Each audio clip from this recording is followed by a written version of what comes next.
Olá, bom dia a todas e a todos. Espero que tenham tido um ótimo final de semana. Hoje vamos falar sobre como reorganizar a escola na volta às aulas presenciais, a partir das recomendações de saúde.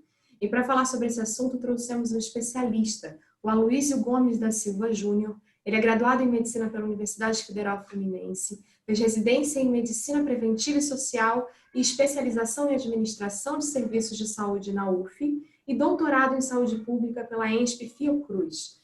Cursou Regulação e Economia Moderna na George Washington University e desde 1983 é professor titular da UF. Atualmente é professor titular do quadro permanente do Departamento de Planejamento em Saúde do Instituto de Saúde Coletiva da UF, líder de diversos grupos de estudos e pesquisador em diferentes laboratórios de pesquisas. Aloísio, um bom dia para você, seja muito bem-vindo. Bom dia, Carolina. Bom dia, Carlos. Agradeço muito ao Instituto Votorantim o convite de participar dessa webinar.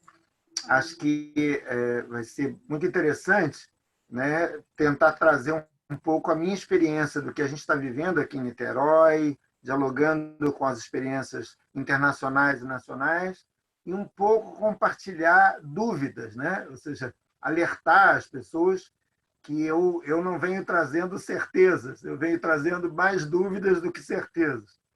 A ideia de que não há prescrições a serem feitas, muito mais tentar compartilhar os problemas e as possíveis soluções e caminhos a serem seguidos. Então, é um pouco sobre isso que a gente vai discutir. Okay? Muito bom, obrigada. Obrigada, Luísio. Quero apresentar agora o Carlos Sanches. Ele é conselheiro do Conselho Estadual de Educação do Paraná e membro do Instituto Campanha Nacional pelo Direito à Educação. Foi presidente da Undime Nacional e do Conselho Nacional do Fundeb e coordenou a elaboração e desenvolvimento da plataforma Convive Educação. Atualmente, o Carlos é gestor, consultor na área de gestão educacional e atua principalmente com educação pública. Ele participa diariamente das nossas videoconferências e está nos auxiliando aí desde o início da pandemia. Carlos, bom dia para você, seja bem-vindo mais uma vez. Bom dia, Carol. Bom dia, doutor Aloísio. Bom dia a todos que já estão aqui na sala conosco. Doutor, o senhor sabe que os gestores de educação, e aqui nós vamos estar conversando com secretários de educação de cidades grandes, de cidades pequenas e suas equipes, alguns diretores de escola. Você sabe que hoje, neste momento, para todos eles, em todas as regiões do Brasil, e aqui nós temos gente de todas as regiões do Brasil, há uma preocupação muito grande deste retorno. Então, sua participação aqui é importante, até porque muito do que a gente tem visto pela imprensa sobre o retorno às aulas em outros países, talvez não tenhamos a possibilidade de implementar aqui no Brasil, em virtude de infraestrutura e outras questões. Por isso, a sua participação é importante, é muito importante para ajudar o retorno às aulas presenciais após a pandemia e, claro, cada um na sua região, de acordo com como for a recomendação das autoridades de saúde. Obrigada, Carlos. Aloísio, eu só queria, antes da gente iniciar a nossa fala, pedir para a Ana Clara soltar a primeira enquete, que é com relação aos desafios, né, que a rede de ensino deve enfrentar no retorno às aulas presenciais. Então, eu gostaria de que cada um de vocês respondesse sobre quais são esses principais desafios. E após a conversa com a Aloísio, a gente retoma os resultados dessa enquete e falamos um pouco sobre esse assunto. Aloísio, pode começar. Muito obrigada pela sua presença mais uma vez. Eu que agradeço. Nós, na Universidade Federal Fluminense, a gente tem tido a oportunidade de participar de muitos eventos desse tipo. E tem sido muito interessante como um meio de conhecer o que está acontecendo no Brasil inteiro, discutir com as pessoas, compartilhar dúvidas e também trazer esperança, né? A ideia de que se hoje a gente está confinado, a gente tem meios hoje tecnológicos de estar juntos e usar esses meios para fortalecer as pessoas, que elas não se sintam isoladas, que elas tenham com quem compartilhar suas angústias, tenham com quem construir futuro, assim, me parece uma coisa muito importante. Eu organizei minha fala, que vai durar em torno de 30 minutos, assim, em torno de algumas perguntas, né? A primeira pergunta é: o que nós estamos vivendo? Porque me parece uma pergunta que é feita por todo mundo quando acorda, né? Assim, meu Deus, que diabo é isso? Né? Assim, nós, desde dezembro, a humanidade tem vivido uma coisa absolutamente inusitada, né? Que é uma epidemia, não é a primeira epidemia que a humanidade enfrenta, mas talvez seja a mais agressiva e a mais violenta e a mais desconhecida da história da humanidade. Então, isso dá para a gente uma dimensão enorme dessa crise. Ou seja, num mundo que se julgava conhecedor de uma série de coisas, com ciência avançada, com comunicação, com transportes, transportando gente para todos os lugares, um fenômeno como esse, embora não tivesse sido um fenômeno totalmente imprevisível, né? Há autores que há mais de 4 anos alertam a possibilidade de acontecer esse tipo de evento, né? E, desculpe, mas esse não vai ser o único evento, a gente vai viver outros daqui para frente. Então, a ideia de discutir o que nós estamos vivendo me parece muito importante. O que acontece com essa doença? Quais as características que ela tem que nos preocupam? Ela começou lá no final de dezembro, numa província da China, onde as pessoas não deram muita bola, achando que era um surto de uma doença respiratória, como várias que acontecem todos os anos. A mais importante é H1N1, que foi a última pandemia que teve, que não tinha uma gravidade suficiente para dar esse tom que nós estamos dando nessa pandemia. Então, as pessoas se prepararam para enfrentar como se fosse uma H1N1. Só que ela se revelou com algumas características muito terríveis. Primeiro, a transmissibilidade dela era muito maior, ou seja, ela infectava mais gente do que a H1N1. Segundo, ela matava mais gente do que a H1N1. Ou seja, ela gerava uma quantidade de pessoas que se agravavam de doença e matavam essas pessoas com muito mais velocidade. Isso acendeu um alerta no mundo inteiro sobre a capacidade que os sistemas de saúde teriam de enfrentar algo assim, algo que se espalha rapidamente, que não se conhece direito, é mais grave do que as coisas que se conhecem e não tem disponível nem medicamento, nem vacina efetiva. Então, para o mundo da saúde, isso já é um desespero.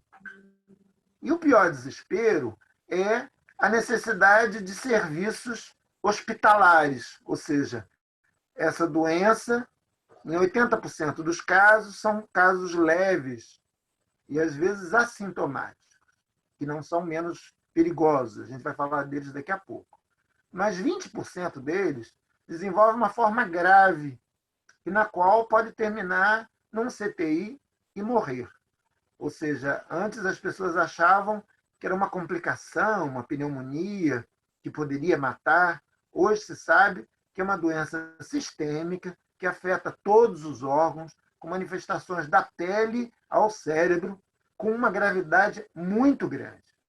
Então, não é uma pneumonia simplesmente, não é uma gripezinha, e o fato de precisar de hospitalização, ela pode desenvolver casos muito graves e, por pior prognóstico, podem ficar prolongadamente graves. Ou seja, o H1N1 gerava internações em termos de 3 dias, 4 dias. Essa doença está gerando internações em torno de 20 dias, um mês. Então, o que significa isso em termos dos sistemas de saúde? Em sistemas bem preparados, isso significa uma sobrecarga enorme para os sistemas de saúde. Ou seja, pacientes em grande quantidade que buscam auxílio, assistência, uma quantidade bastante significativa delas demanda cuidados com muita especificidade, de cuidados hospitalares, e uma quantidade considerável dessas pessoas vai para o CTI e morre. Se elas acontecerem num espaço de tempo muito curto, não há, como se demonstrou, nenhum sistema do mundo, por mais preparado que estivesse, capaz de suportar essa onda. Então, esse foi o primeiro grande pavor da epidemia, ou seja, uma onda de doentes que podem morrer demandando serviços hospitalares e esses serviços hospitalares, mesmo os melhor funcionando, não dão vazão à quantidade de gente. Então começou uma discussão internacional de modos de frear essa onda. Não podemos fazer. Primeiro, a gente nem sabe direito o que vai fazer com ela, e agora, numa quantidade brutal, o que fazemos? A humanidade aprendeu em epidemias, e a última grande epidemia como essa foi em 1918, a epidemia de gripe espanhola, né? Assim, aprendeu que a primeira coisa a fazer é isolar as pessoas, ou seja, os doentes devem ter quarentena, seus contatos também, e a maioria das pessoas evitar contato. A ideia do distanciamento social está muito em moda, né? Então, assim, com graus diferentes de gravidade, mas o primeiro momento é dizer assim, calma, vamos evitar que as pessoas se contaminem e detectar rapidamente quem está contaminado e isolá-lo, para que ele não contamine ninguém. E, com isso, frear a expansão da doença. Só que aí encontramos algumas dificuldades. A disponibilidade de testes, por exemplo, para detectar pessoas. Voltando àquela história dos 80% das pessoas casos leves ou assintomáticos, essas pessoas, às vezes, confundem com resfriados comuns, gripes, e continuam trabalhando, vão para casa, vão ver seus filhos, vão ver seus avós, ou seja, circulam. Só que nessa circulação, sem se dar conta que estão com uma doença tão grave,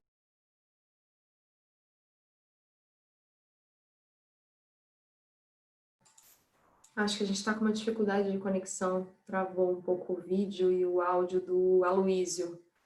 Coisas de Carlos. internet que acontecem, né? E aí a gente Sim. não tem certas coisas a gente não tem como fazer e como agir.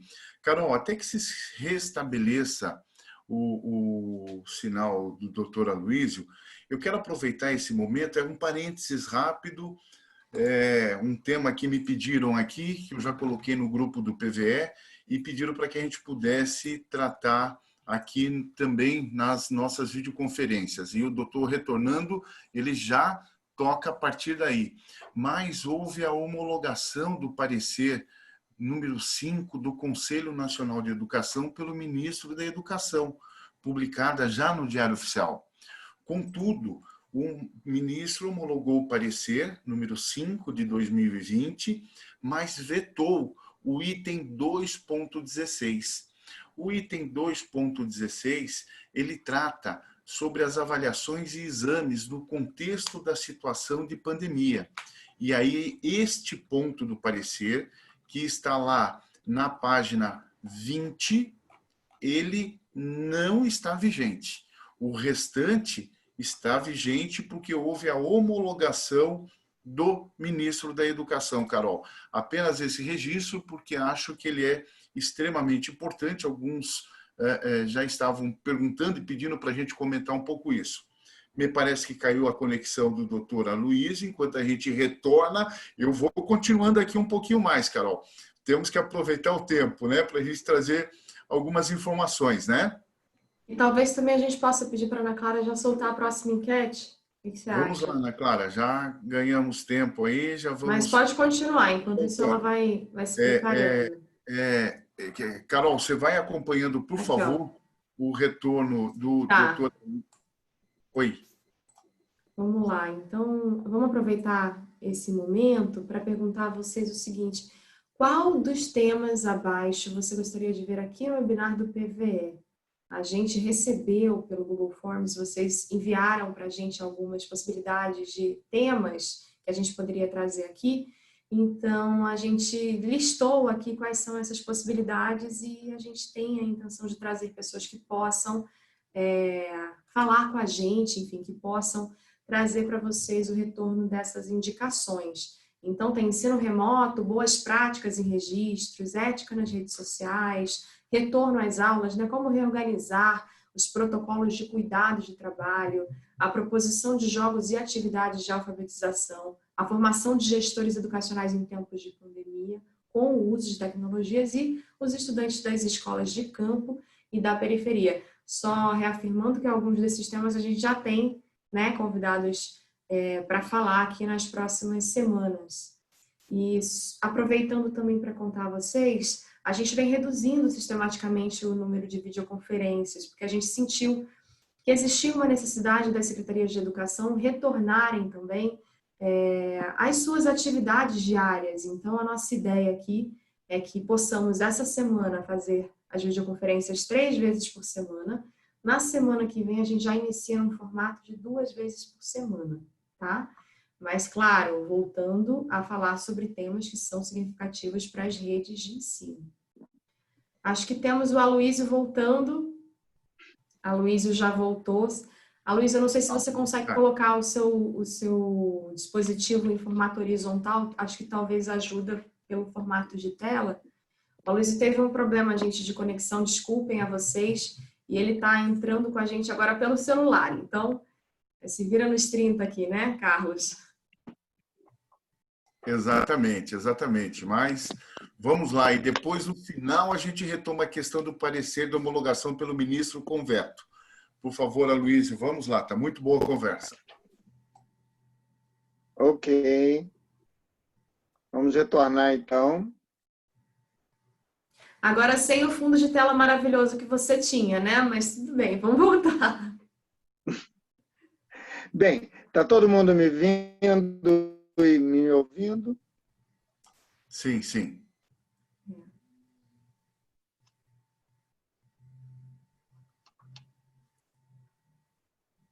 Pode ir, Aloysio. Deu um pequeno corte Então, na sua fala, mas eu acho que se você continuar falando vai dar certo. Tá, então, retomando a minha fala, eu estava falando das pessoas, dos 80% das pessoas que desenvolvem quadros leves e assintomáticos e o problema que isso significa. Ou seja, são pessoas que não se dão conta da gravidade do que tiveram ou nem se conscientizam que possa ser a própria doença e continuam circulando em seus ambientes normais, contaminando outras pessoas.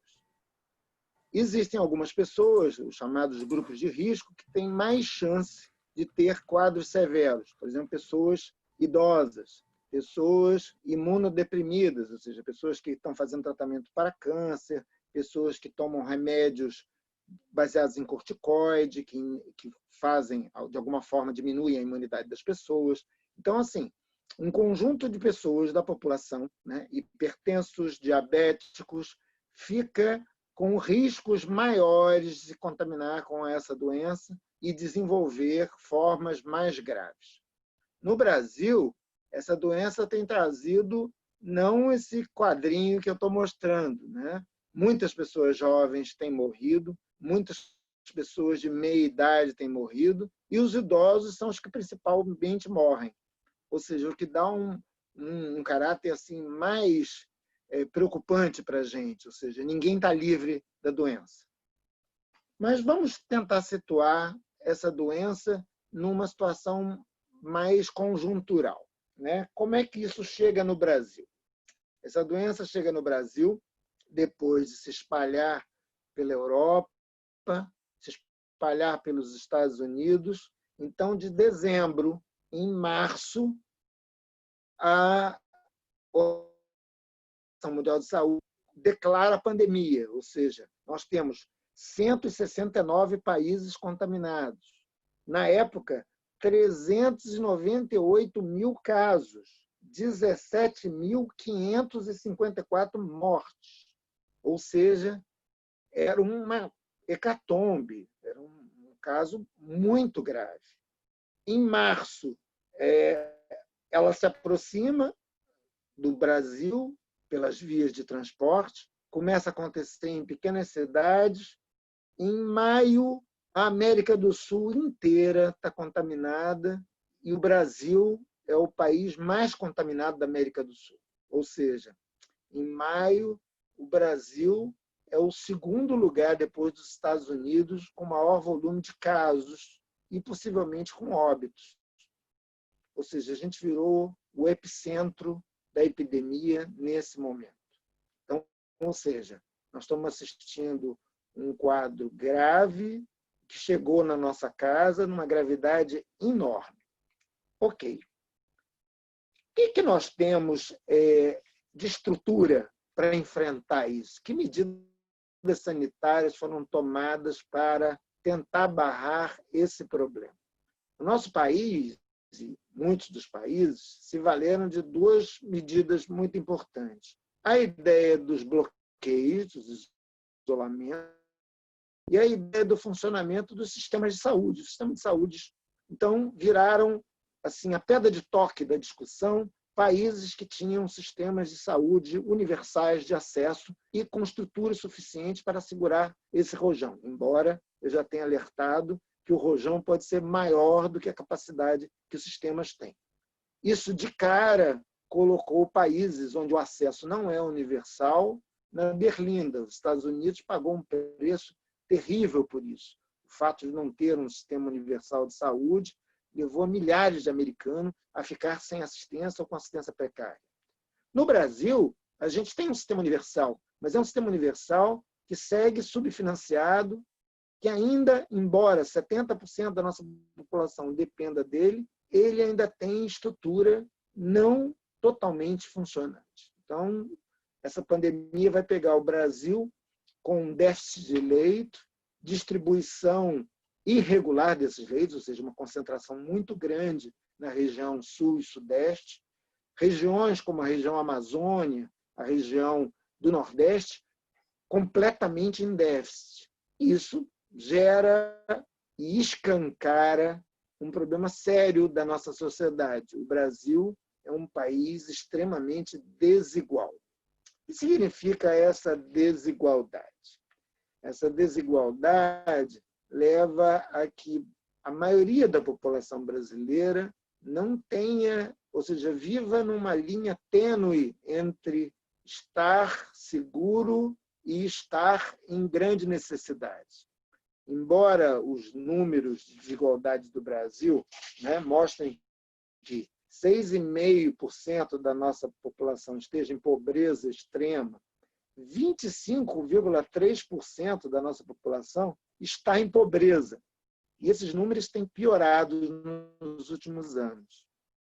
Ou seja, mais de 20%, quase 30% da nossa população vive em condição de pobreza. Ou seja, nós temos um país com uma das maiores concentrações de renda do mundo. Perdemos apenas para alguns países da África. Então, isso coloca um desafio gigante para o enfrentamento disso. E o que acontece em termos de enfrentamento, em termos de política de enfrentamento? A gente começa com negacionismo, ou seja, níveis governamentais começam a negar o problema. E depois de negar o problema, negam soluções. Isso gera uma descoordenação geral no país inteiro, uma desinformação muito grande e uma instabilidade institucional muito grande. Alguns governos estaduais e alguns governos municipais prontamente assumiram a liderança de providências e começaram a batalhar, salvar suas populações. Vem aí uma grande discussão, que é a ideia de uma contraposição entre salvar a população ou acabar com a economia. Um falso dilema, né? Todos os economistas respeitáveis mostram que não adianta ter economia sem população. E a população saudável é parte dessa economia. O mundo inteiro já está mostrando isso. Até exemplos que são dados internacionalmente, como a Suécia, que mantiveram tudo aberto, ignorando a necessidade de isolamento, pagaram um preço enorme na sua economia, e com mortes muito acima dos países vizinhos que fizeram a mesma coisa, com prejuízos econômicos severíssimos. Então, a ideia de que temos que salvar a economia é totalmente falsa. Não existe essa possibilidade, ela é totalmente não baseada em evidência. Basta ver as experiências que aconteceram. Então, sobrava para o Brasil poucas opções, ou seja, tentar correndo organizar o sistema de saúde e complementar suas falhas. 2, correndo estabelecer medidas de distanciamento social até o nível do isolamento. Assim, vários governos estaduais e federais fizeram isso, uns bem-sucedidos, outros muito mal-sucedidos. Então, a gente tem uma resposta desigual e completamente diferente nos vários territórios do país e, às vezes, dos próprios estados. São Paulo é um bom exemplo disso, onde a realidade de alguns municípios do interior é completamente diferente da capital, ou seja, o Rio de Janeiro, também vários municípios do interior têm um comportamento da doença e das providências completamente diferente. Eu vou dar o exemplo de Niterói, que é uma cidade de 500 mil habitantes, da região metropolitana do Rio de Janeiro, que fez todo o receituário de proteção social. Né? O que aconteceu? A curva baixou, o número de mortes diminuiu consideravelmente se comparado a todos os seus vizinhos. Mas Niterói não é uma ilha. Niterói fica à mercê do que acontece em volta. Então, essas desigualdades colocam para a gente problemas seríssimos. Como lidar com essa epidemia, com esse grau de desarticulação? Seguimos tentando fazer isso. Uma coisa que eu acho muito importante, aí um pouco chegando na ideia de discutir isso no campo da educação, assim, o que significa ter um país em crise, com uma pandemia tão séria e com um grau de descoordenação política nos vários níveis da federação tão grande? Significa uma incerteza geral e, muitas vezes, desinformação. Então, a gente tem que fazer um esforço enorme de, primeiro, se coordenar, buscar as melhores informações, informar a população das melhores coisas, ou seja, o que estamos aprendendo com esse processo, as melhores práticas, e combater, literalmente combater, o que a gente chama modernamente de fake news, ou seja, a quantidade gigante de informação falsa, contraditória, não baseada em realidade e, muitas vezes, provocada por grupos completamente enlouquecidos da sociedade. Então, esse é a primeira abordagem. A segunda abordagem é a discussão das desigualdades. A desigualdade da nossa população é visível, né? Ou seja, eu acabei de dar alguns números, mas existe um número que apareceu na epidemia, muito interessante, que é o número do que a gente chama de os invisíveis. Ou seja, o Brasil fez um esforço muito grande nas últimas décadas de determinar os seus miseráveis, ou seja, as pessoas na linha da miséria. Mas fez um esforço muito grande de políticas em disseminar uma prática de empregos autogerenciados, ou seja, a ideia de um empreendedorismo individual que levou a milhares de pessoas que perderam seus empregos formais a estabelecer na informalidade ou na formalidade de pequenos empreendedores o seu negócio. Com esse tipo de pandemia, essas pessoas totalizam 40% de toda a mão de obra ocupada no Brasil. Ou seja, 40% das pessoas que têm alguma renda, que trabalham, estão na informalidade. E, ao acontecer essa epidemia, elas não são visíveis a nenhuma política de governo de renda mínima. Elas não são miseráveis, que estão listadas em programas de Bolsa Família, por exemplo. Elas, às vezes, têm um cadastro de MEI, às vezes têm um cadastro de pequeno empreendedor, mas a maioria não tem. Então, uma enorme multidão ficou sem renda e sem acesso a bens de consumo. Alguns governos municipais e estaduais se preocuparam com essa situação e tentaram atacar esse problema com políticas do que a gente chama de proteção social e garantia de renda. Niterói me parece um bom exemplo. Desculpem falar sempre de Niterói, mas é a cidade que eu analiso, então eu tenho mais detalhes sobre ela. Assim, Niterói, por exemplo,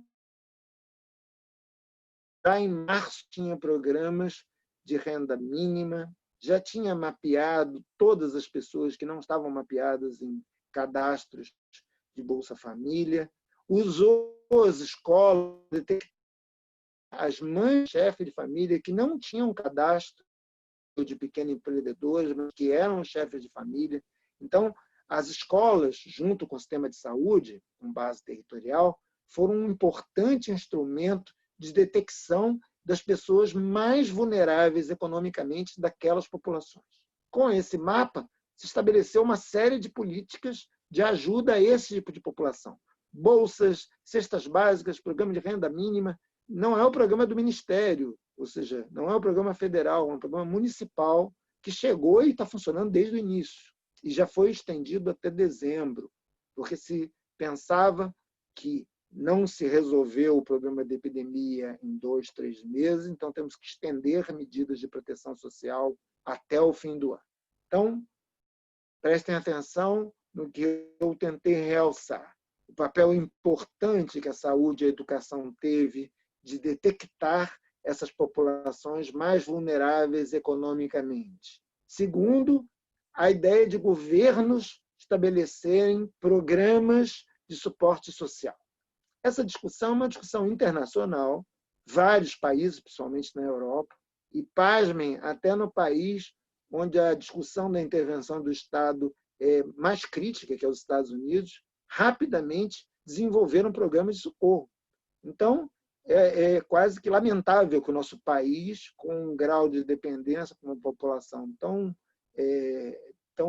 desigual e com um número tão expressivo de pessoas necessitadas, não tenha estabelecido até agora a tempo políticas de sustentação dessas pessoas nesse tipo de crise. Então, as iniciativas que a gente vê no Brasil são iniciativas de governos estaduais e de governos municipais, né?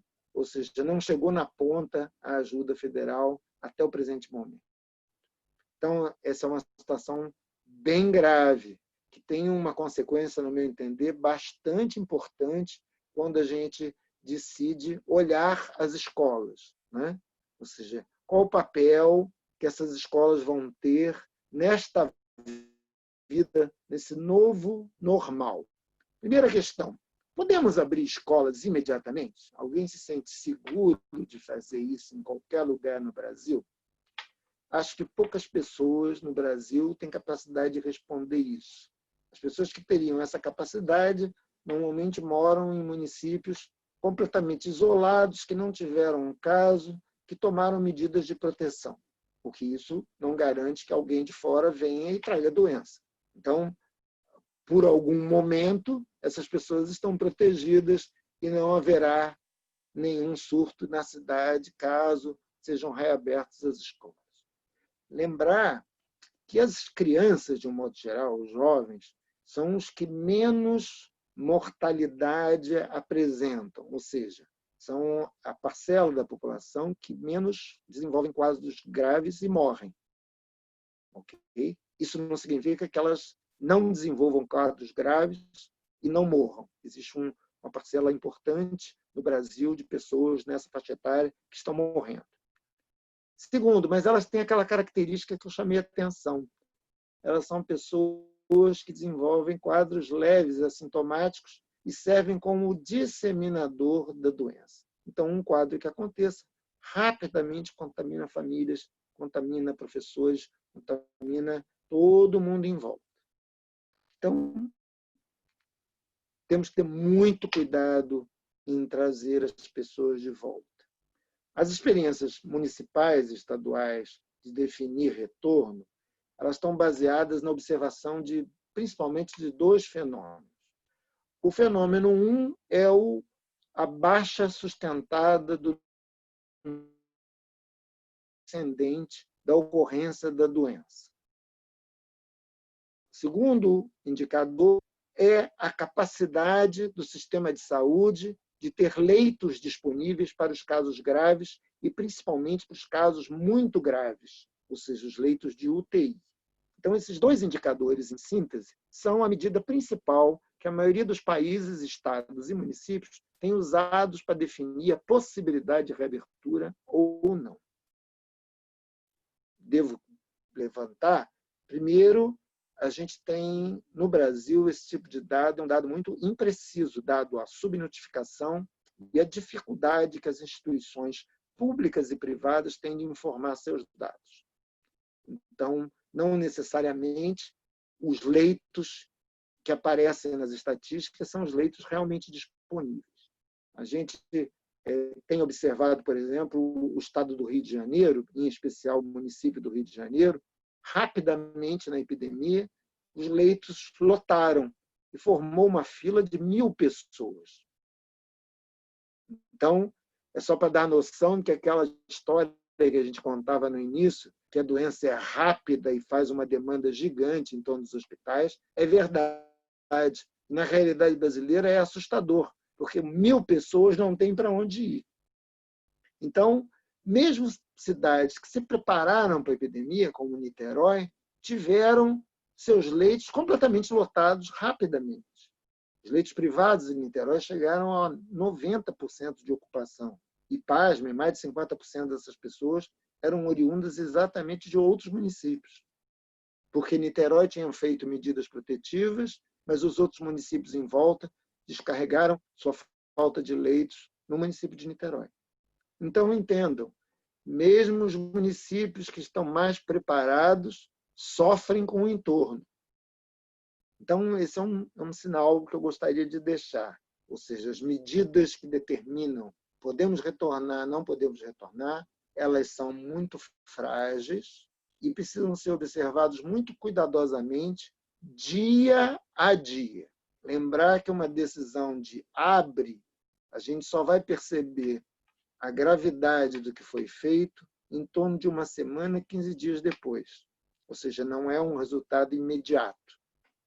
Então, a gente só vai se dar conta se foi errado ou certo um tempo depois. Correremos para fechar de novo, mas o estrago já está feito. Talvez algumas vítimas tenham sido desnecessárias. Então, esse é um alerta que eu queria deixar da saúde. Ou seja, trabalhamos com dados ainda instáveis. Só que a ideia de ciência suportando decisões não é exclusiva da saúde. A ciência política, a ciência econômica também informa os governos. E há uma necessidade de se pensar mais amplamente do que só o balanço de casos e mortes. Há de se pensar também as consequências sobre a atividade econômica dos municípios e dos estados, da arrecadação que os estados estão perdendo, que talvez não garantem folha de pagamento, por exemplo. Então, está todo mundo muito preocupado com uma economia que vai entrar numa retração enorme, que talvez falte dinheiro para pagar as contas logo depois. Então, isso tem entrado nessa conta de precisamos reabrir a economia. Eu não vou entrar nessa discussão de quem está certo. Eu apenas estou ponderando vários olhares sobre o problema. E cada um deles tem um peso, e eu, graças a Deus, não sou prefeito, nem governador, nem presidente, para ter que decidir essas coisas. Porque é um peso gigante nesse momento quem está tomando essas decisões. Alguns estão buscando apoio exatamente em comitês científicos para dar o melhor suporte para a decisão. Agora, outros não têm esse suporte e estão tomando decisões com seu feeling, né? Com a ideia de minha experiência, só alertar que ninguém tem experiência de segurar uma situação como essa. Os últimos que tiveram têm mais de 100 anos.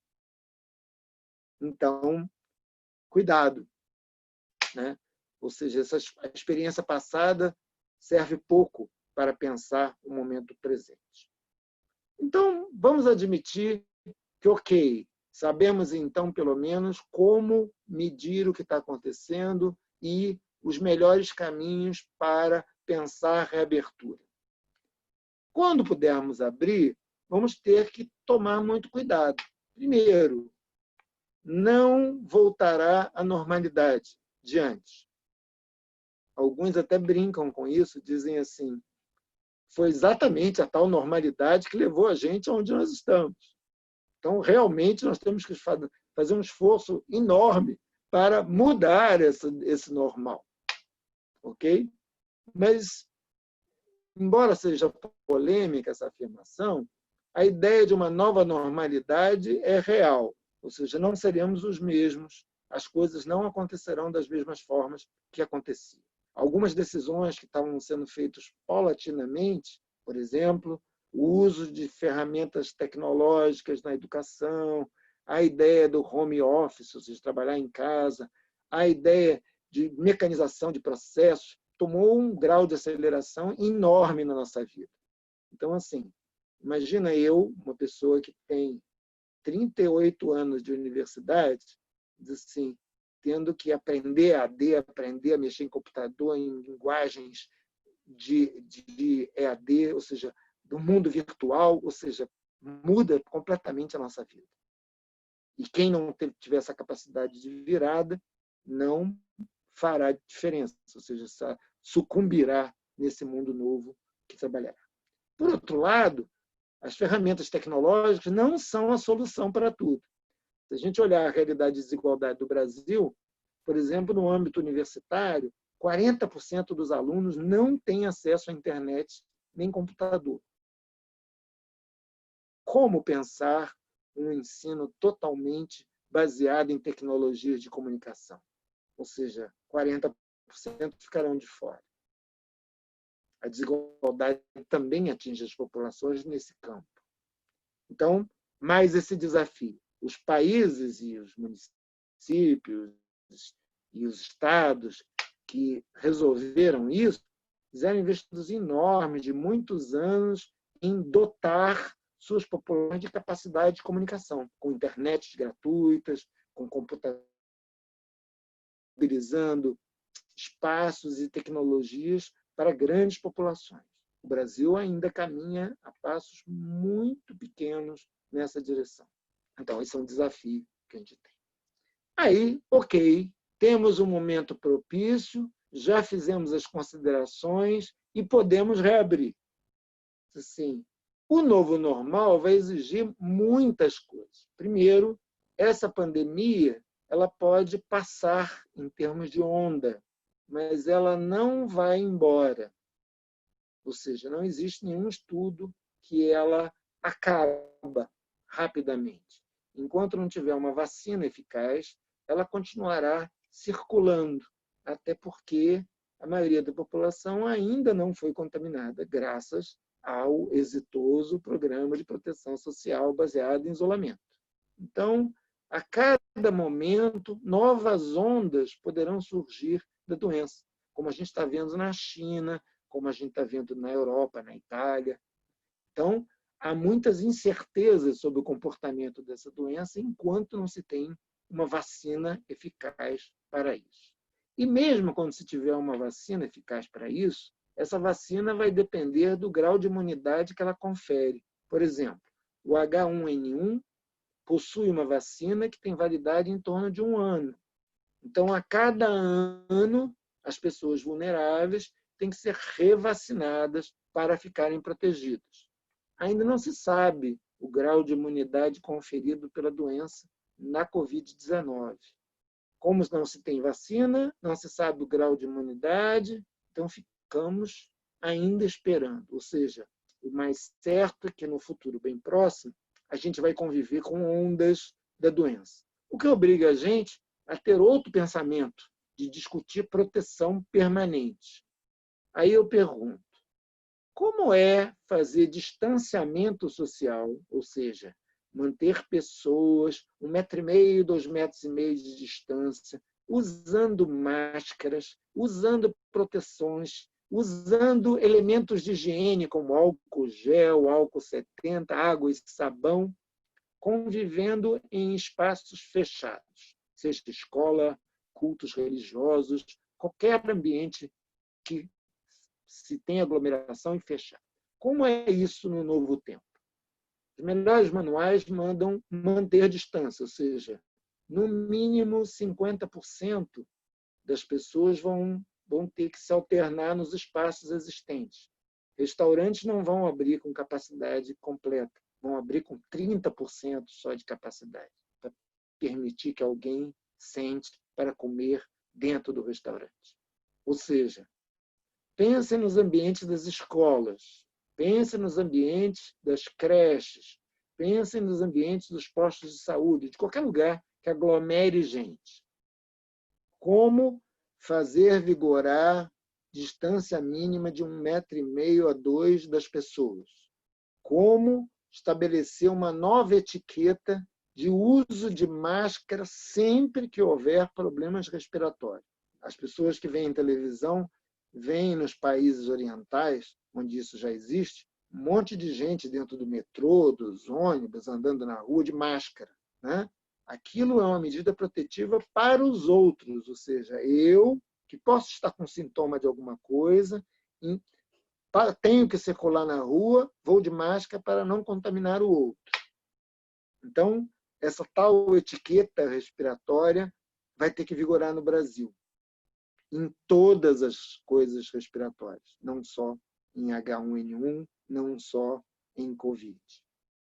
Então, temos estrutura suficiente para garantir máscara para todo mundo, estruturas de higiene, distanciamento? Essa é a primeira pergunta. Óbvio que a gente vai ter que pensar com muito cuidado aspectos como alimentação, aspecto como ambientes fechados de aglomeração, né? A preferência de ambientes abertos para atividades. Então, várias questões vão entrar em jogo nesse novo rearranjo do ambiente e das atividades. Eu vou ficar por aqui, porque a minha intenção é fazer algumas provocações e dar um pouco de realidade que a gente pensasse. E a gente poder, a partir da interação com vocês, pensar questões concretas e tentar ajudar nessas soluções. Obrigado. Oi, Aloysio, obrigada pela sua fala. Ela já inclui vários tópicos, né, que são de dúvidas dos nossos participantes aqui. Entretanto, ainda tem muita dúvida, muita pergunta. Antes de qualquer coisa, eu gostaria de pedir para a Ana Clara soltar o resultado daquela primeira enquete que a gente fez com relação aos desafios, os maiores desafios encontrados na rede de ensino de vocês. Então, nesse retorno, né, das aulas presenciais, com 78%, o maior desafio é o número de estudantes versus quantidade de salas de aula que não permitem implementar regras de distanciamento em cada turma. Em segundo lugar, a gente tem com 60% a implantação de uma cultura de novos hábitos de higiene junto aos estudantes e suas famílias. Depois, com 38% a infraestrutura nos prédios que não está adequada e com 26% professores e servidores das escolas não estão capacitados para informar os estudantes e sobre como reagir a eventuais problemas. Aloysio, você quer discutir um pouquinho sobre esse resultado? Acho que a gente pode, sim. Eu acho que isso é realmente um problema que eu já tinha alertado na minha fala. Só um minutinho.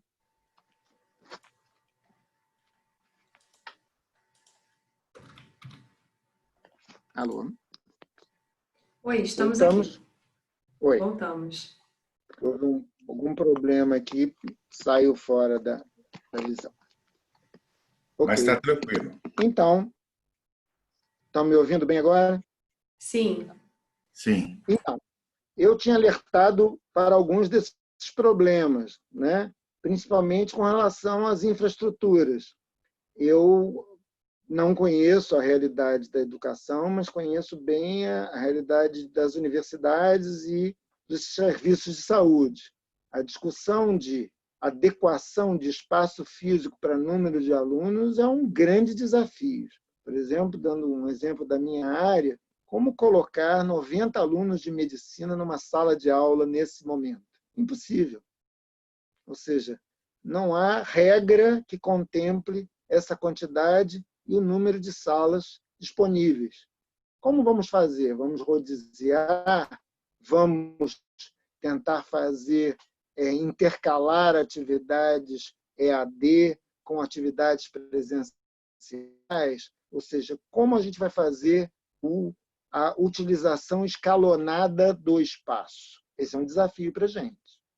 Segundo, a ideia da nova higiene. nossas escolas, tradicionalmente, têm muitas precariedades, né? Ou seja, a nossa população, por exemplo, não tem acesso à água, não tem acesso a esgoto. Poucas são as cidades brasileiras que 100% das pessoas têm água. E 100% de esgoto, então, nem pensar. Por exemplo, Niterói, que é considerada uma cidade modelo nisso, tem 100% de água encanada para todo mundo, mas tem 80% de esgoto só. E olha que é um sonho lá. A maioria das cidades tem níveis menores de 30%.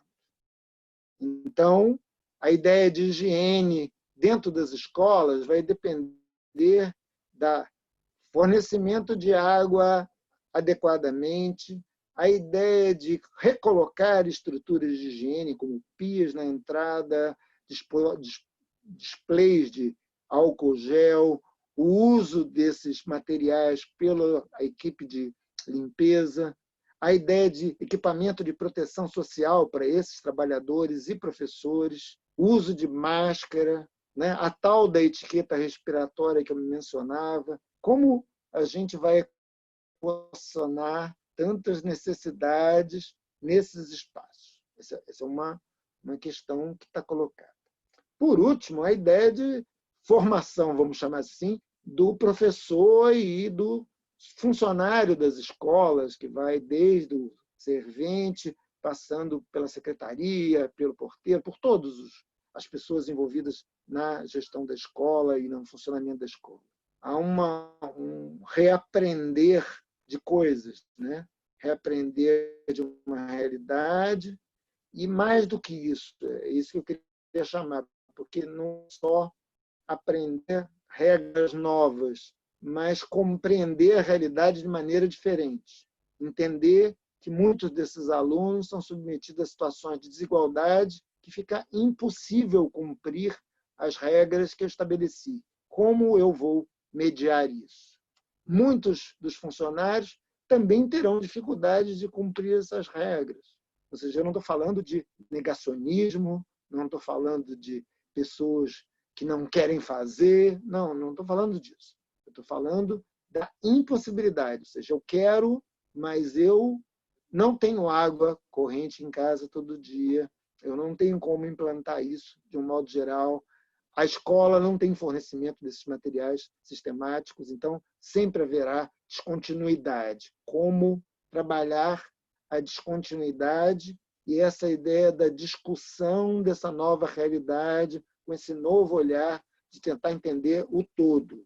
O problema não é a falta do álcool gel, mas álcool gel é uma peça num conjunto geral de providências para proteger pessoas que têm desigualdade. Como interferir nisso? Eu vou dar um exemplo. Por exemplo, foi providencial para as escolas o mapeamento, lá em Niterói, das mães que eram chefes de família e não estavam amparadas por nenhum programa social. Foi criado um programa social específico que abrangesse elas, exatamente porque elas teriam muita dificuldade de se sustentar a si e a sua família nesses períodos. E o retorno delas à economia é o mais difícil possível. Então, as escolas tiveram um papel enorme na identificação de vulnerabilidades dessas famílias e instrumentalizar o resto do governo a tomar providências de proteção social. Então, eu acho que a gente vai ter que transitar nesses mundos. Carol, Luiz, se me permite aqui, uma questão um pouquinho mais prática, porque eu me coloco um pouco no lugar do secretário de Educação, que começam a pensar, a planejar essa volta e as medidas, né? O que tem que fazer antes, não dá para deixar para fazer depois. Aqueles que, eventualmente, tiverem dificuldades em pensar, do ponto de vista dos cuidados, da higiene, o que fazer, você recomendaria uma consulta formal à vigilância sanitária do município para saber efetivamente, olha, tem que colocar a cada número de crianças tantos recipientes de álcool gel, tem que fazer isso, tem que fazer aquilo. É oportuno, talvez, uma consulta formal à vigilância do município? Sim. A vigilância sanitária e epidemiológica Em muitos municípios e estados já estão fazendo esse tipo de protocolo. Por exemplo, Niterói já construiu seu protocolo para instrumentalizar as escolas. São Paulo tem feito protocolos nesse sentido. Então, assim, vários municípios e experiências internacionais têm produzido protocolos para parametrizar esse tipo de atuação. Então, não é uma coisa muito fácil. Mas eu estou chamando a atenção que não é só uma discussão de aplicar um manual, né? É um manual que serve a uma realidade que precisa ser enxergada de uma outra forma. Essa é a minha questão. Legal. Bom, vamos às perguntas, então. Muitas perguntas por aqui, né? Uma das primeiras perguntas, e a maior dificuldade, né?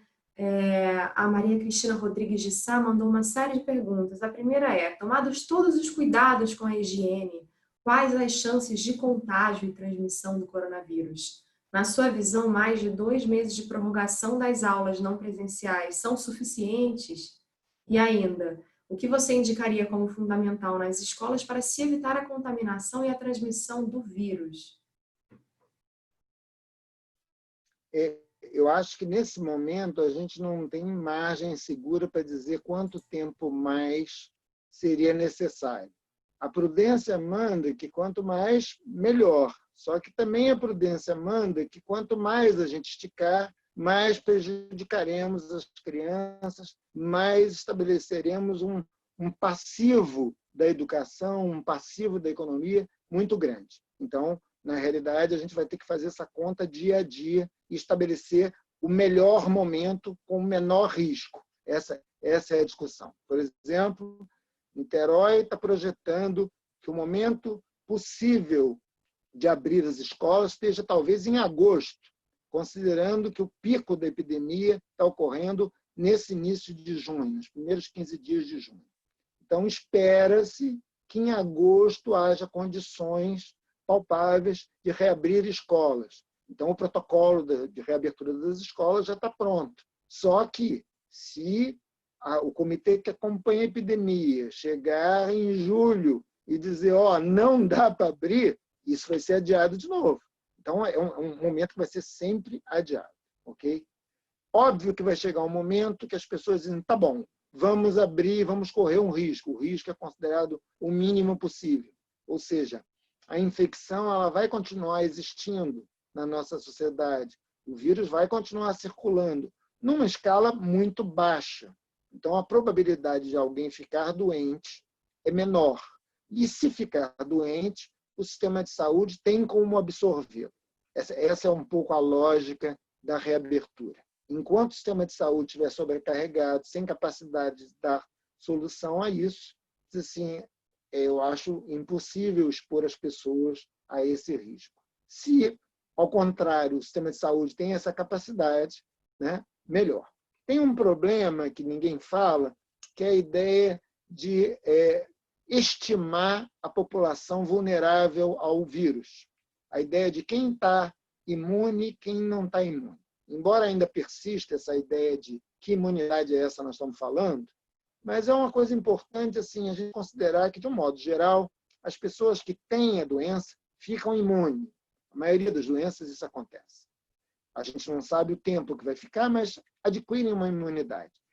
Isso dá para a gente alguma certeza de, assim, da quantidade de pessoas que estão protegidas. Quanto mais pessoas estiverem protegidas, menor o risco de alguém ficar doente, mesmo que ela não tenha contato, mesmo que ela não tenha sido vacinada contra aquela doença. A vigilância epidemiológica está tentando, em alguns municípios, fazer isso através de testagem. Os testes não estão disponíveis para o Brasil inteiro, há uma dificuldade internacional na aquisição desses testes.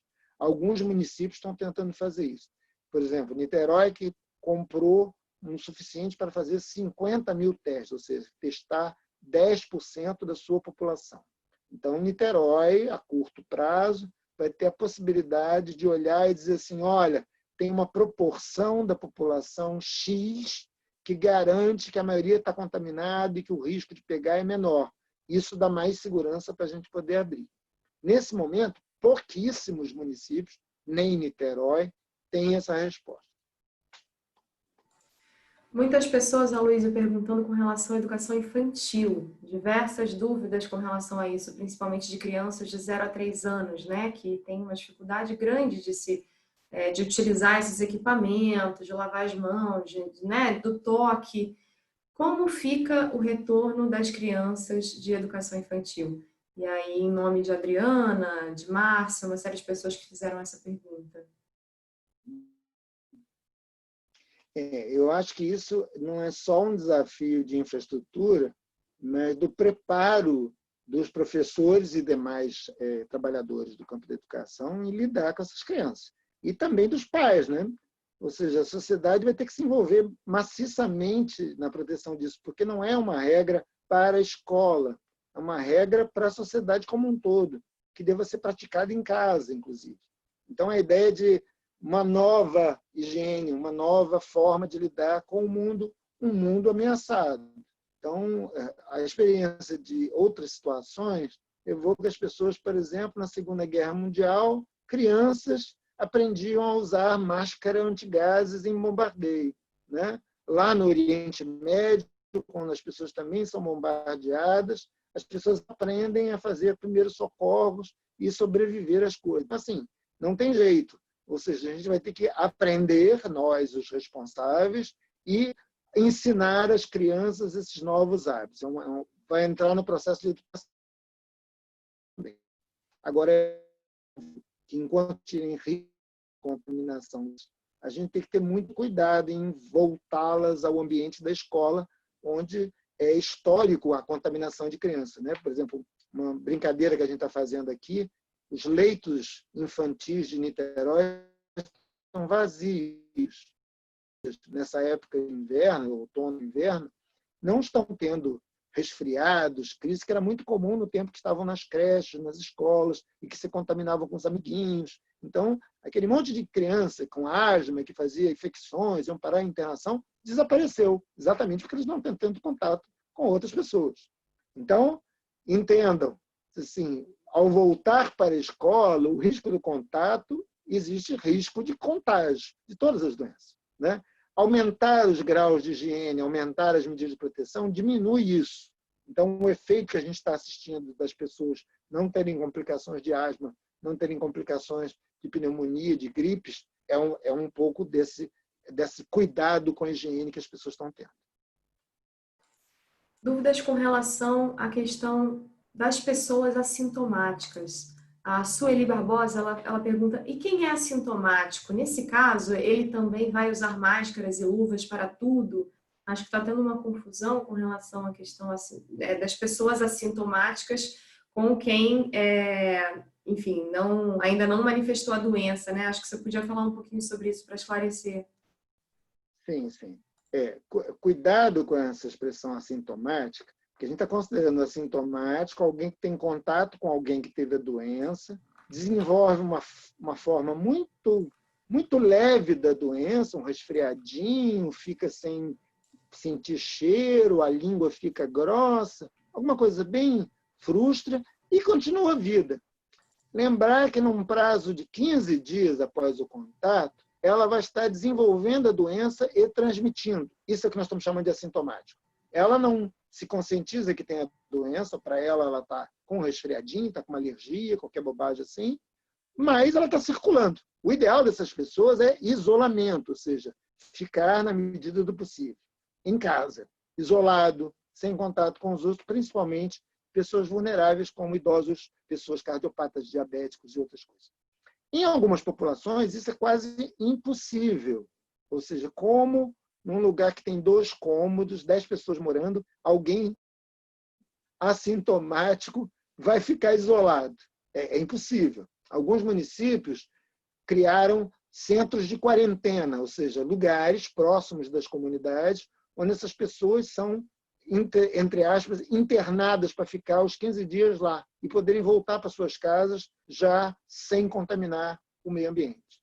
Então, essa foi uma das soluções que alguns municípios trataram, né? Isso vale para profissionais de saúde, principalmente, profissionais de educação que vão lidar com essas crianças. Então, assim, a ideia de afastamento ela é necessária. Não dá para deixar possíveis sintomáticos circularem. Eu vou dar um exemplo de quando isso não é feito. A introdução do vírus no Rio de Janeiro, tem sido muito conhecido na imprensa, foi alguém que veio da Europa e foi para uma festa de casamento, que tinha 70 pessoas. 33 pessoas dessa festa saíram contaminadas. Ou seja, algumas desenvolveram formas severas, inclusive.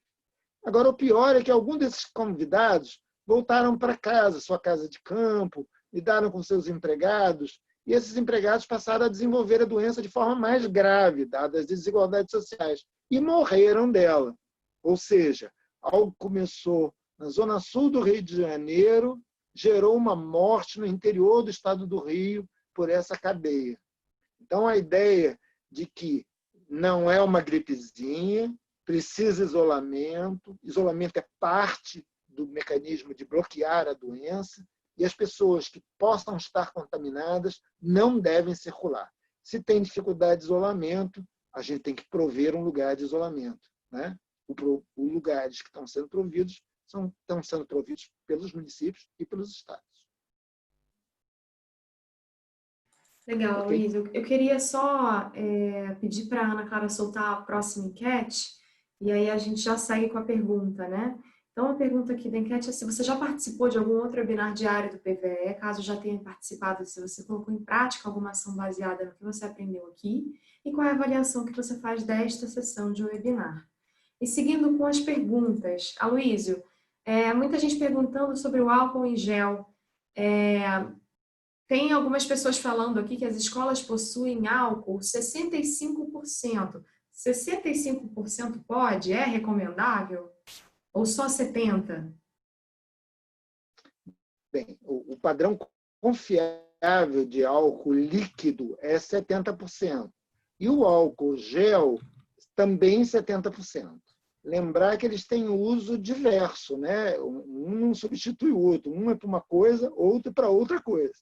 O álcool líquido ele é usado para superfícies, para limpeza de ambientes, ou seja, para, de alguma forma, higienizar ambientes e objetos. O álcool é exatamente para substituir a lavagem de mão quando não é possível. Lembrar que o melhor meio de prevenir a doença é lavar a mão com frequência, lavar de forma cuidadosa com água e sabão. Então, a lavagem de mão é a medida mais importante. Na ausência de ambiente para fazer isso, no meio da rua, tudo, usa-se em substituição o álcool gel. Ok? Agora, concentrações menores que 70%, eles têm questionamento sobre a efetividade deles, né? Ou seja, houve, inclusive, recolhimento no mercado de produtos que não tinham a concentração adequada, estavam fora de padrão, né? Existia no mercado álcool líquido a 46% usado em higiene, que não tem papel desinfetante. Então, assim, tem todas essas dificuldades e se padronizou o álcool gel e o álcool líquido a 70% como o mais efetivos. E aí, Aloísio, chegado ao caso de voltar, né? A Lígia, ela faz a seguinte pergunta: acredito que ao voltarmos, mesmo tomando todas as medidas de proteção, poderemos ter casos da doença entre as crianças ou entre os profissionais. O que fazer? Além de isolar o envolvido, fechar a escola novamente, quarentena para aquele grupo de alunos, nessa situação hipotética? Fatalmente teremos que fazer isso. Ou seja, como eu já tinha explicado, a gente vai entrar num processo de vigilância que vai envolver todo mundo. A ideia é de detectar precocemente pessoas que podem estar contaminadas. Então, qualquer pessoa com algum sintoma respiratório passa a ser um suspeito. E esse suspeito deve ser isolado. Quanto mais rápido isso for feito, mais se protegeu a coletividade. Num primeiro momento, a proteção seria da turma, ok? Não da escola inteira, não precisa fechar a escola inteira, mas a turma deveria ser isolada. Agora, dependendo do grau de circulação dessas crianças, não tem outra alternativa a não ser fechar a escola por episódios provavelmente de 15 dias ou mais. Então, o tal novo normal vai intercalar períodos de funcionamento com períodos de fechamento por recrudescimento da doença. Esse vai ser o novo normal. Bom, vamos lá, então. Agora tem uma pergunta aqui super interessante, na verdade, é aquela pergunta de US$ 1 milhão, né? Na verdade, aqui a Laiana Guiar, ela diz, ela sou diretora de ensino de Nova Esperança do Piriá, no Pará. Eu gostaria de saber sobre essas medidas sanitárias que devem ser implantadas e que teremos gastos extras. Legalmente, receberemos algum recurso para cobrir essas despesas? As máscaras, por exemplo, as secretarias têm a obrigação de fornecer para os alunos e profissionais de educação, o álcool em gel também, que será utilizado em grande quantidade, materiais de limpeza, queremos triplicar a quantidade usada, teremos recursos extras para esses gastos? E aí eu acho que o Carlos também pode ajudar com relação a essa resposta, né? Mas eu não sei se já há, Luiz, alguma medida que está sendo tomada nesse sentido, de algum recurso extra para essas secretarias de educação. Eu não posso falar com tanto detalhe da educação, mas posso falar da saúde, por exemplo, porque os profissionais de saúde são grandes vítimas também dessa pandemia, né? Eles têm um contato mais intenso com os doentes e correm mais risco. Por exemplo, no Rio de Janeiro, 25% dos profissionais de saúde se contaminaram durante a epidemia. Então, só para você ter uma ideia do tamanho da encrenca que é isso. E, rapidamente, virou obrigação das secretarias de saúde fornecer álcool gel, material e, principalmente, equipamento de proteção. No caso da saúde, é muito maior do que a simples máscara. Tem protetores faciais, capotes e uma série de outros procedimentos. Me parece que há um consenso que isso é uma discussão institucional, ou seja, não é uma discussão dos indivíduos. As instituições têm que bancar, do mesmo jeito que elas põem merenda, material de limpeza, material de expediente, material de proteção, me parece que tem que ser incluído. Agora, isso não impediu que na saúde houvesse denúncia de lugares onde não chegou o material. No caso recente, podemos atribuir a falha de distribuição, as dificuldades de comprar alguns equipamentos no mercado internacional, porque eles desapareceram, ou seja, 1000 coisas transitórias aconteceram. Mas, nesse momento, a gente vê uma normalização disso, onde todo mundo está tendo acesso. Então, um lugar que não tem está sendo negligente. Então, acredito que para as escolas o procedimento será semelhante. Em Niterói, a Secretaria Municipal de Educação recebeu recursos já para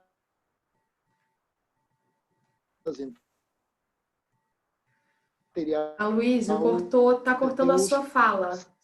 E funcionários. E uma coisa mais interessante... Alô? Oi, Aloysio, cortou a sua fala. Se você puder repetir. Eu parei onde estava falando de Niterói, foi isso? Isso. Ok. Então, em Niterói, a Secretaria Municipal de Educação já recebeu recurso orçamentário para fornecer esses materiais todos para os professores e servidores das escolas. E avançou ainda mais, fez kit de higiene para as famílias, dando de presente para as famílias, levando em casa, através dos médicos de família, da própria escola, a materiais de limpeza, como álcool gel, água sanitária, sabão de roupa, ou seja, para também que as famílias tenham acesso a esse tipo de produto. Sim. Aloysio, eu acho que tem muita gente fazendo perguntas com relação a uma possibilidade, uma indicação, né, com relação a esse retorno. Se o rodízio seria suficiente, porque a gente ainda tem situações de transporte escolar, né? Então, como fazer esse transporte escolar também com segurança? Se a possibilidade de um rodízio é indicada nesse sentido, tanto para o transporte como para as aulas, eu acho que são algumas perguntas sem respostas ainda, né? Você tem alguma consideração a falar sobre isso? Tenho. Por exemplo, um grande desafio para as cidades que voltam a funcionar, por exemplo, com circulação de ônibus, falando da população em geral, foi um desafio estabelecer lotações pela metade, ou seja, não poder levar nenhum passageiro em pé, ou seja, metade da capacidade dos ônibus para manter a distância mínima entre as pessoas. Aí a dificuldade das pessoas. Então, as filas vão ser quilométricas. Alguns poderes públicos entenderam que era uma forma de cobrar das empresas maior volume de ônibus para disponibilizar essas filas. Rodiziarem as pessoas, tá bom, metade vai no dia tal, a outra metade vai em outro dia. Então, assim, aí vai depender da criatividade de cada lugar em produzir possibilidades de fazer distanciamento e operação. Acho que esse é o grande equação que a gente vai ter que quebrar.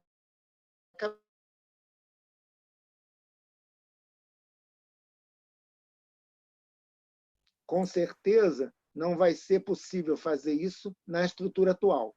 Ou seja, vamos ter que ter mais suporte para fazer isso.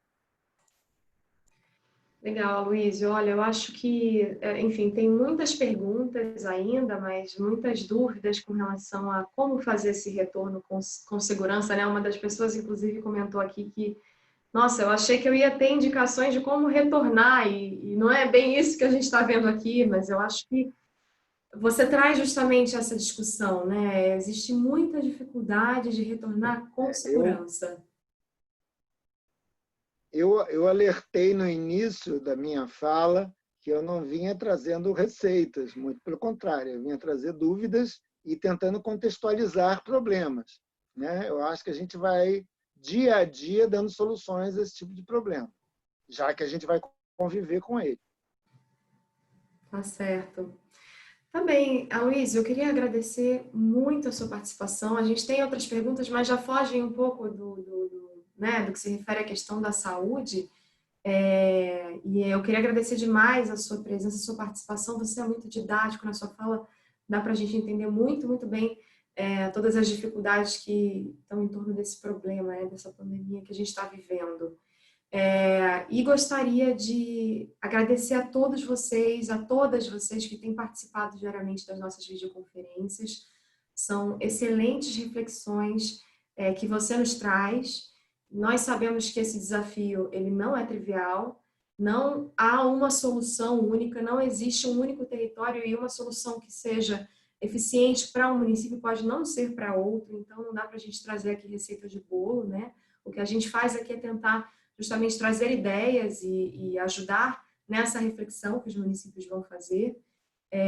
E queria deixar você uma última fala, saber se tem mais alguma recomendação que você queira deixar aos nossos gestores educacionais e escolares que estão nos assistindo hoje.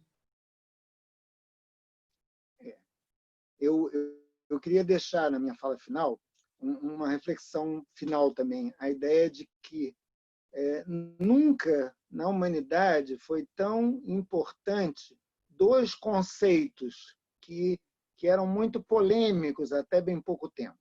A ideia de sistemas universais de saúde, e eu falaria também de sistemas universais de educação. Dois, a ideia de renda mínima, renda básica garantida por toda a sociedade. Essa é uma discussão muito polêmica até meses atrás, mas que virou uma espécie de consenso na maioria dos lugares do mundo, na Europa, nos Estados Unidos, ou seja, nos lugares impensados de se falar sobre isso, hoje está se discutindo isso. Então, a nossa sociedade, uma sociedade muito desigual, como eu fiz questão de demonstrar, assim, ela precisa pensar com muito cuidado sobre isso, porque sistemas de saúde e educação são importantes distribuidores de renda, importantes protetores sociais por vários motivos. Então, a luta por esses dois sistemas deve ser intensificada nesse momento. É importante, tanto o sistema de educação quanto da saúde, para a gente passar por essa crise e pelo que vem depois dela, a discussão econômica, a discussão política, social. Então, essas lutas precisam ser reforçadas. As pessoas, quando o sufoco maior passar, precisam se lembrar que necessitam disso para suportar novos sufocos que virão. Então, eu queria ficar por aqui, agradecer muito esse momento de ficar compartilhando com vocês essas discussões.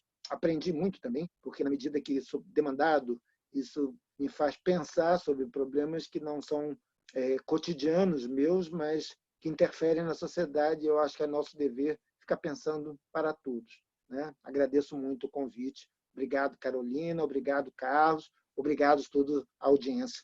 Espero que vocês tenham um bom dia. Obrigada, Luísio. Eu gostaria de aproveitar a oportunidade também para trazer a vocês a questão, né, que eu já tinha colocado no início, mas não sei se estavam todos aqui. A gente está reduzindo as videoconferências, ao invés de serem videoconferências diárias, que a gente vem fazendo desde meados de março, agora acreditamos que é o momento de reduzir para 3 vezes por semana. Então, essa semana, a próxima videoconferência vai acontecer na quarta-feira. Nós vamos trazer a Maria Tereza Marcílio, que é fundadora do Instituto Avante, para falar sobre os desafios da educação infantil durante e pós a pandemia. Então, agradeço muitíssimo mais uma vez ao Carlos, ao Aloísio, pela participação aqui hoje, e encontramos a todas e a todos vocês novamente na quarta-feira. Até às 4 da tarde vocês vão receber o link com a gravação dessa videoconferência. Então, quem não teve a oportunidade de assistir a videoconferência completa por alguma questão, ou enfim, quem quiser compartilhar o conteúdo da videoconferência de hoje, pode fazer isso a partir do momento que receber no e-mail de vocês o card com o link da gravação. Aloísio, obrigada mais uma vez. Tenha um ótimo dia e uma ótima semana. Muito obrigada por ter aceitado o nosso convite. Foi uma manhã de muitas reflexões e de muito aprendizado. Um bom dia a vocês e uma ótima semana. Bom dia para você também. Tchau.